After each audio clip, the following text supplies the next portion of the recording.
शुभ सकाळ दर्शक बंधु। आज अछि मार्च मास 22 तारिख रविवार। आसंतु आज दिनर टॉप 20 गुरुत्वपूर्ण खबर उपरे नजर पकाइबा। ता पूर्व चैनल को नुआ करी आस्थिले चैनल को सब्सक्राइब करी पाखर थिबा बेल आइकन को ऑन करी रखंतु। तो आसंतु आज गुरुत्वपूर्ण खबर उपरे नजर पकाइबा। प्रथम खबर, भुवनेश्वर रे ट्रैफिक समस्या समाधान पई बड़ पदक्षेप। भुवनेश्वर रे ट्रैफिक समस्या मुक्ति पाइबा को राज्य सरकार नैचंती बड़ पदक्षेप। शहर रे खूब शीघ्र 37 नुआ रास्ता निर्माण हेबाकू जाउची। या मध्य 11 किलोमीटर सालिया साई चुनकड़ी समांतर रास्ता आसंता 15 दिन मध्य समाप्त हेबो। सेपरि 38.4 किलोमीटर दया पश्चिम केनाल रास्ता बारंग को जटणी सह जड़िबो। एतिस आचार्य विहार कलिंग हॉस्पिटल बारंग पड़िया इन्फोसिटी और किट अंचल रे नुआ रास्ता और कॉरिडोर तैयारी हेबो।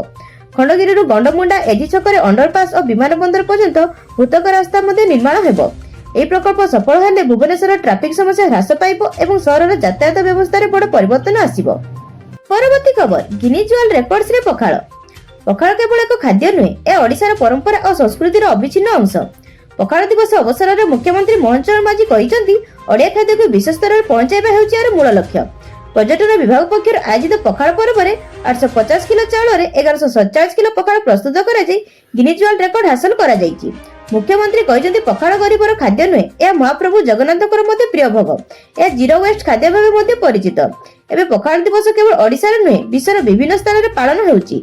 ए देश विदेश रे थिबा ओडिया मानको निज माटी सहित जोड़ी रखुछि। ए अवसर रे प्राय 326 प्रकार ओडिया व्यंजन प्रस्तुत होइतिला और हजार हजार लोकଙ୍କୁ पखाळ बंटन करा जाइतिला। परवर्ती खबर, मार्च 31 सुधा पान आधार लिंक शेष सुजोग। आयकर विभाग पक्षरु मार्च 2026 पई जारी होइछि किछि गुरुत्वपूर्ण नुआ नियम। आर्थिक वर्ष शेष होबा पूर्व आधार पान लिंक करबाकू दिया जाइछि शेष सुजोग। सरकार को निर्देश अनुसार 31 मार्च 2026 सुधा पान को आधार सहित लिंक न कले पान कार्ड अकामी होइजिवो। वर्तमान 1000 टका जरिमाना दे एई लिंक करा जाई पारिबो। पान अकामी हेले बैंक ट्रांजैक्शन और टैक्स रिफंड ऊपर प्रभाव पड़िबो। या सहित 2026-27 आर्थिक वर्ष पई आयकर रियायती नेबाकू 31 मार्च पूर्व समस्त निवेश संपूर्ण करबा आवश्यक। तेणु समय मध्य सब काम सरिबाकू आयकर विभाग पक्षरु अनुरोध करिछि। परवर्ती खबर, मध्यप्रदेश युद्धर प्रभाव जोगु विश्व तैल बजार रे अस्थिरता। मध्यप्रदेश रे ईरान इस्राएल जोगु विश्व तैल बजार रे अस्थिरता बढ़िछि। अशोधित तैल मूल्यर उत्थान पतनर प्रभाव रे अनेक देश रे पेट्रोल और डीजल दर वृद्धि देखा जाइछि, किंतु भारत रे साधारण पेट्रोल और डीजल दर स्थिर रहिछि। तबे बीपीसीएल, एचपीसीएल और एलओसीएल पक्षरु प्रीमियम पेट्रोल दर प्रति लिटर 2.9 टका बढ़ा जाइछि। वर्तमान यह प्राय 113.77 टका पहुंचिछि।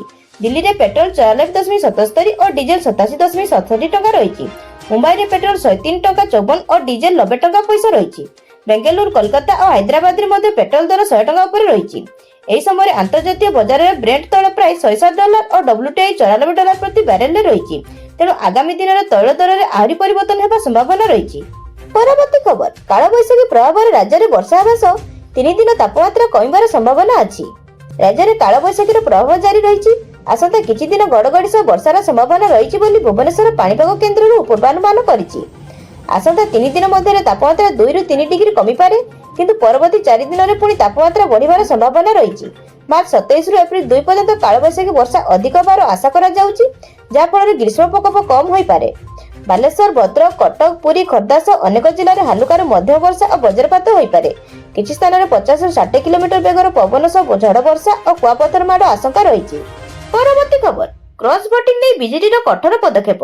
विधायकक ऊपर श्रृंखलागत कार्यानुष्ठान। राज्यसभा निर्वाचन में क्रॉस वोटिंग करथिबा विधायकक विरोध रे बीजेडी नै पारे कठोर पदक्षेप। कांग्रेस पूर्व कार्यानुष्ठान नैथिबा बेले बीजेडी पक्षरु एबे चालिछि श्रृंखलागत प्रक्रिया। दलर सर्वाधिक 6 जन विधायक क्रॉस वोटिंग करथिबा अभियोग रे सेमानकु कारण दर्शाई नोटिस जारी करा जायखिला। विधायक माने ताकर उत्तर दाखल करि सारिछंती। शुक्रवार संध्या रे शंख भवन रे श्रृंखलागत कमिटी बैठक रे समस्त उत्तर पर विस्तृत आलोचना होइतिला। कमिटी प्रारंभिक भावे मने करिछि जे विधायक माने दलीय नियम उल्लंघन करिसंती। एबे कमिटी ताकर रिपोर्ट बीजेडी सभापति नवीन पट्टनायक को देबो एवं ताको निष्पत्ति हेबो चूड़ांत। दलीय श्रृंखला भोग करिथिबारु कठोर कार्यानुष्ठान सुपारिश हेबार संभावना रहिछि। परवर्ती खबर, अष्टम वेतन कमिशन को नै आसिला बड़ अपडेट। अष्टम वेतन कमिशन को नहीं सरकारी कर्मचारी मध्य बहुत आशा देखा जाउछि। विशेषकर 50,000 कम मूल दरमा थिबा कर्मचारी माने वेतन वृद्धि एवं बकेया राशि को नहीं अपेक्षा रे अछंती। सूचना अनुसार फीडबैक फैक्टर ही वेतन वृद्धि मुख्य आधार। सप्तम वेतन कमिशन रे 2.57 थिला, जेउठारे अष्टम वेतन कमिशन पई 2.0 नु 3.25 पर्यंत दाबी हेउछि। जदि उच्च फीडबैक फैक्टर लागू होए तेबे दरमा सहित बकेया राशि रे बड़ वृद्धि होई पारे। କିଛି ଆକଳନ ଅନୁଯାୟୀ ବକେୟା 10 ରୁ 15 ଲକ୍ଷ ଟଙ୍କା ପର୍ଯ୍ୟନ୍ତ ହୋଇପାରେ। ଏହି ବର୍ଷ ଲାଗୁ ହେବାର ସମ୍ଭାବନା ରହିଛି ଏବଂ ବିଳମ୍ବ ହେଲେ କର୍ମଚାରୀମାନେ ଏକକାଳୀନ ବକେୟା ପାଇପାରିବେ। ତଥାପି ଏହି ସମସ୍ତ କାର୍ଯ୍ୟ ଚୂଡ଼ାନ୍ତ ନିଷ୍ପତ୍ତି ସରକାର ନେବେ। ପରବର୍ତ୍ତୀ ଖବର, ହରମୁଜ ପ୍ରଣାଳୀରେ ଇରାନ ଓ ସେଫ୍ କ୍ୱାର୍ଟର ଯୁଦ୍ଧ ମଧ୍ୟରେ ନୂଆ ପଦକ୍ଷେପ। ମଧ୍ୟପ୍ରାଚ୍ୟରେ ବଢୁଥିବା ଯୁଦ୍ଧ ଉତ୍ତେଜନା ମଧ୍ୟରେ ଇରାନ ହରମୁଜ ପ୍ରଣାଳୀରେ ନିରାପଦ କରିଡର ଘୋଷଣା କରିଛି। ଏହି କରିଡର ଦ୍ୱାରା କେବଳ ଅନୁମତି ପାଇଥିବା ଜାହାଜମାନେ ଯାତାୟାତ କରିପାରିବେ। ଲାରାକ ଦ୍ୱୀପ ନିକଟରେ ଥିବା ଏହି ପଥ ଦ୍ୱାରା ଏପର୍ଯ୍ୟନ୍ତ କମେ କମ୍ 9ଟି ଜାହାଜ ଯାତ୍ରା କରିସାରିଛି। କିଛି ଜାହାଜ ସୁରକ୍ଷିତ ପଥ ପାଇଁ ଲକ୍ଷାଧିକ ଡଲାର ମଧ୍ୟ ଦେଇଛନ୍ତି। ଏହି ମଧ୍ୟରେ ଭାରତର 3ଟି ଗ୍ୟାସ ଟ୍ୟାଙ୍କର ଶିବାଲିକ, ନନ୍ଦାଦେବୀ ଓ ଜଗଲାଟକି ସଫଳତାର ସହିତ ଏହି ପଥ ଦେଇ ଫେରିଛି। ତଥାପି ବିଶେଷଜ୍ଞମାନେ ସତର୍କ କରିଛନ୍ତି, ଇରାନର ଅନୁମତି ଥିଲେ ବି ପୂର୍ଣ୍ଣ ସୁରକ୍ଷାର ଗ୍ୟାରେଣ୍ଟି ନାହିଁ, କାରଣ ରେଭଲ୍ୟୁସନାରୀ ଗାର୍ଡ କେତେବେଳେ ବି ଜାହାଜ ଅଟକାଇ ପାରନ୍ତି। ବର୍ତ୍ତମାନ ଭାରତ ସହ ଅନେକ ଦେଶ ନିଜ ଜାହାଜ ପାଇଁ ସୁରକ୍ଷିତ ପଥ ନେଇ ଇରାନ ସହ ଆଲୋଚନା କରୁଛନ୍ତି। ଏହି ନୂତନ ବ୍ୟବସ୍ଥା ମଧ୍ୟପ୍ରାଚ୍ୟରେ ଉତ୍ତେଜନାକୁ ଆହୁରି ବଢାଇପାରେ, କିନ୍ତୁ ବାଣିଜ୍ୟ ପାଇଁ ଏକ ବିକଳ୍ପ ପଥ ମଧ୍ୟ ଖୋଲିଦେଇଛି। ପରବର୍ତ୍ତୀ ଖବର, ମହାକାଶରେ ବିଶାଳ ଜଳ ଭଣ୍ଡାର ଆବିଷ୍କାର।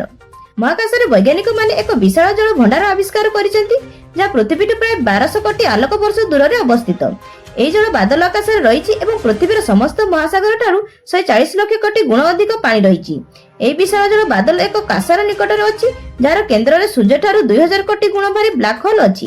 ବ୍ଲାକ୍ ହୋଲ ଚାରିପାଖରେ ଉତ୍ତପ୍ତ ଗ୍ୟାସ ମଧ୍ୟରେ ବହୁ ପରିମାଣର ଜଳ ବାଷ୍ପ ମିଳିଛି। ବୈଜ୍ଞାନିକମାନଙ୍କ ପାଇଁ ଏହା ଏକ ଆଶ୍ଚର୍ଯ୍ୟଜନକ ଆବିଷ୍କାର, କାରଣ ଏହା ବ୍ରହ୍ମାଣ୍ଡର ପ୍ରାରମ୍ଭିକ ସମୟରେ ମଧ୍ୟ ଜଳ ଥିବାର ପ୍ରମାଣ ଦେଉଛି। ଏଥିରୁ ଜଣାପଡେ ଯେ ଜୀବନ ପାଇଁ ଆବଶ୍ୟକ ଉପାଦାନ ବ୍ରହ୍ମାଣ୍ଡରେ ଅତ୍ୟନ୍ତ ପୁରୁଣା ଦିନରୁ ଅଛି। ଏହି ଆବିଷ୍କାର ଆମକୁ କୁହେ ବ୍ରହ୍ମାଣ୍ଡ କେବଳ ନକ୍ଷତ୍ର ଓ ଗ୍ରହ ନୁହେଁ, ବରଂ ଏହା ଅନେକ ରହସ୍ୟ ଓ ଜୀବନର ସମ୍ଭାବନାରେ ପୂର୍ଣ୍ଣ। ପରବର୍ତ୍ତୀ ଖବର, ରାସନ କାର୍ଡ ହିତାଧିକାରୀଙ୍କ ପାଇଁ ବଡ଼ ଖବର। ଦେଶର ଲକ୍ଷ ଲକ୍ଷ ରାସନ କାର୍ଡଧାରୀଙ୍କ ପାଇଁ ଖୁସିର ସମୟ।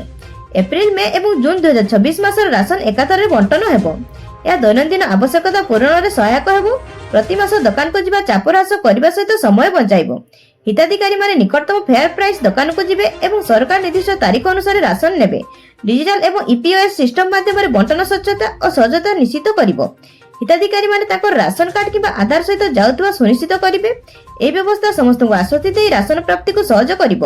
ପରବର୍ତ୍ତୀ ଖବର, ରାଜ୍ୟରେ ଶିକ୍ଷା କ୍ଷେତ୍ରରେ ବଡ଼ ପଦକ୍ଷେପ। ଆସନ୍ତା 3 ବର୍ଷରେ 45,000 ଶିକ୍ଷକ ନିଯୁକ୍ତି। ରାଜ୍ୟରେ ଶିକ୍ଷକ ଅଭାବକୁ ଦୂର କରିବାକୁ ବଡ଼ ପଦକ୍ଷେପ। ଆସନ୍ତା 3 ବର୍ଷରେ 45,000 ଶିକ୍ଷକ ନିଯୁକ୍ତି ହେବ ବୋଲି ସରକାରଙ୍କ ଘୋଷଣା। ଚଳିତ ବର୍ଷରେ ମାତ୍ର 20,000 ପଦବୀ ପୂରଣ ପାଇଁ ଯୋଜନା ରହିଛି। ଏହା ସହିତ ପୂର୍ବରୁ ବନ୍ଦ ହୋଇଥିବା ସ୍କୁଲଗୁଡ଼ିକ ମଧ୍ୟରୁ ଆବଶ୍ୟକତା ଅନୁସାରେ 46 ସ୍କୁଲ ପୁଣି ଖୋଲାଯିବ।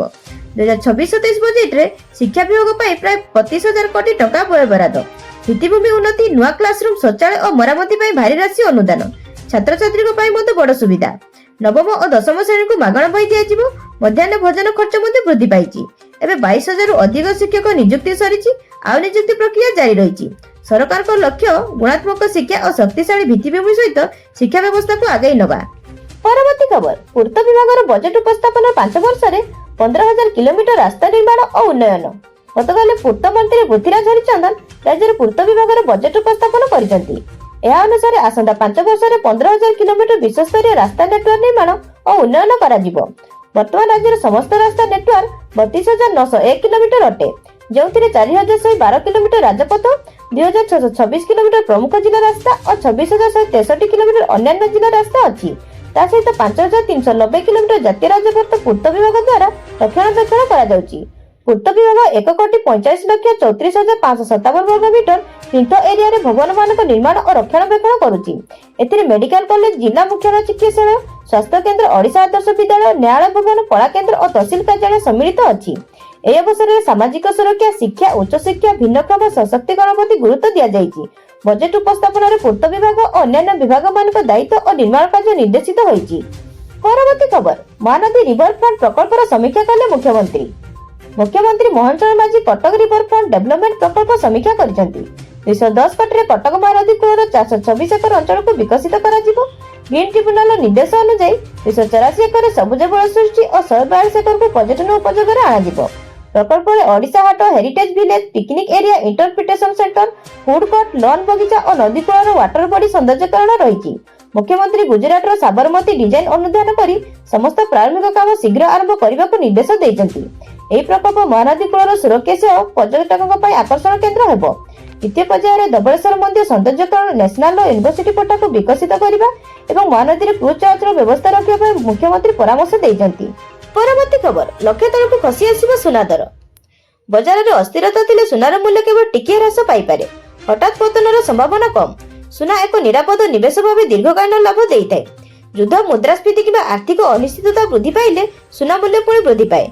तेणु दीर्घकालीन दृष्टिकोण यार गुरुत्व अधिक। भुवनेश्वर 24 कैरेट सुना रेट 1,48,900 टंका, जो 22 कैरेट गोल्ड 1,36,550 टंका रही। एससीबीआई पुंजीकृत विश्लेषक माने कहिसंती जे आगामी मास मध्य सुना मूल्य 90,000 1 लाख टंका मध्य स्थिर होई पारे। या प्रारंभ में डिजिटल किंवा कागज निवेश माध्यम देखा तापर मूल्य धीरे धीरे संशोधित हेबो। परवर्ती खबर, 1 एप्रिल बदली जिवो एही सब नियम। सरकार 2026 आयकर नियम घोषणा करिसेंती जा 1 एप्रिल प्रभावी हेबो। यह जणाइछि किपरि नूतन आयकर आईन भितर कार्य करिबो। नियम गुड़िक करदाता, कंपनी एवं टिकसकर्ता सुविधा और सटीक रिपोर्टिंग निर्दिष्ट करिछि। पुराना 1961 आईन को सरल एवं आधुनिक आईन में बदलाई डिजिटल अर्थनीति को समर्थन कराजिबो। डिजिटल व्यवसाय एवं भारतीय उपभोक्तांक ठारू 2 कोटी अधिक आय करथिबा कंपनी माने टिकस अनुसार आसिबे जदि उपभोक्ता 3 लाख रु अधिक। स्टॉक बाजार एवं शेयर मूल्यांकन स्पष्ट हेबो। घर भड़ा, उपहार एवं खाद्य सहित दरमा नियम निर्दिष्ट होइछि। ईएसओपी एवं अणतालिकाभुक्त कंपनी पर मूल्यांकन प्रक्रिया सरल हेबो। नियम गुड़िक टिकस अधिकारी को विवेचना क्षमता देबो, जहाँ विवाद समाधान को सहज करिबो।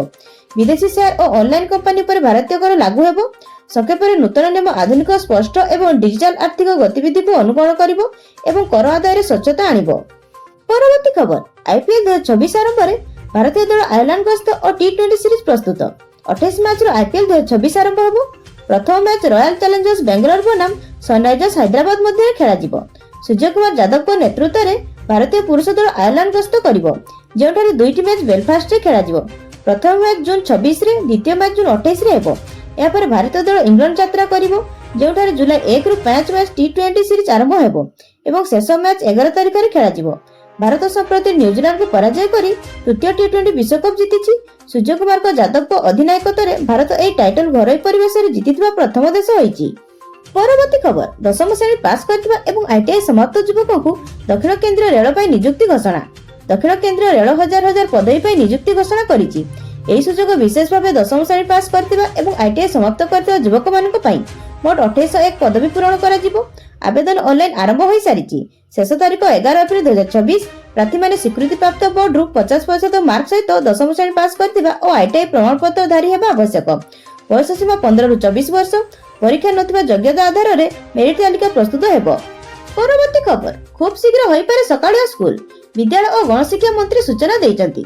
एप्रिल मासर बढ़िबा ताती, याकू दृष्टि रखी सकाळिया स्कूल बाबद निष्पत्ति नियाजिबो।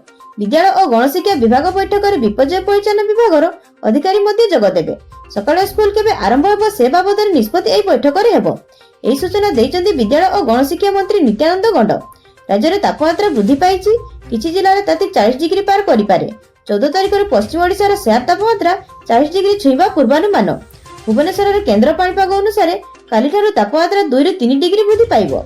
सुंदरगढ़, संबलपुर, बरगढ़, नुआपड़ा और भवानीपाटन में तापमात्रा 39 डिग्री पहुंची। परवर्ती खबर, विमान सीट चयन विवाद पर सरकार और एयरलाइंस मध्य प्रतिवाद। सरकार और एयरलाइंस मध्य विमान सीट चयन विषय में बद उठी। डीजीसीए कहते प्रत्येक विमान में 60% सीट मागणा भाव यात्री को दिज्व। परिवार एवं मित्र माने सेमानक पीएनआर अनुसार एकाठी बसी पारिबे, किंतु इंडिगो, एयर इंडिया एवं स्पाइस जेट एही निष्पत्ति को तीव्र प्रतिवाद करुचंती। सेमानकर कहवा अनुसार सीट चयन फी सेमानक आनुषंगिक राजस्वर गुरुत्वपूर्ण अंश, जहाँ विमान चलाचल खर्च को धारण करे। वर्तमान सीट चयन फी 200 ରୁ 2100 पर्यंत हेउची, जहाँ सीट स्थान और सुविधा पर निर्भर करे। विमान कंपनी चाहूचंती एही आनुषंगिक राजस्व रखिबा सेमानकर राजस्व को प्रभावित करिवो। सरकार याकू यात्री को आश्वस्ति प्रदान करबा पदक्षेप बोली कहिछि, किंतु विमान कंपनी मना करुछि। परिस्थिति रे मूल भड़ा वृद्धि हेबो। यात्री को एही विवाद आसंता काली महंगा हेबो कि सस्ता हेबो ता निष्पत्ति निमते एही संपर्क उपर निर्भर करिवो। परवर्ती खबर, जंगल, परिवेश और जलवायु परिवर्तन रे सचेतनता और समृद्धि पर व्यापक कार्यक्रम आरंभ। प्रकृतिर अन्यान्य वरदान होछि सबुज बनानी, जहाँ आम जीवन और जीविकार आधार। मुख्यमंत्री श्री मोहन चरण माझी विश्व वन दिवस 2026 पालन में कहते जे सुस्थ परिवेश और जीवन में वन और जंगलर महत्व सूचित करने आज दिन उत्सर्गीकृत। गत 2 वर्ष में ओडिशार 558 वर्ग किलोमीटर वन आवरण वृद्धि घटी और राज्यर समुदाय भूमिर 37.63% अंश वन और वृक्ष आवरण में अच्छी। एक पेड़ मां के नाम अभियान में 8 कोटी अधिक चारा रोपण करा जायछि।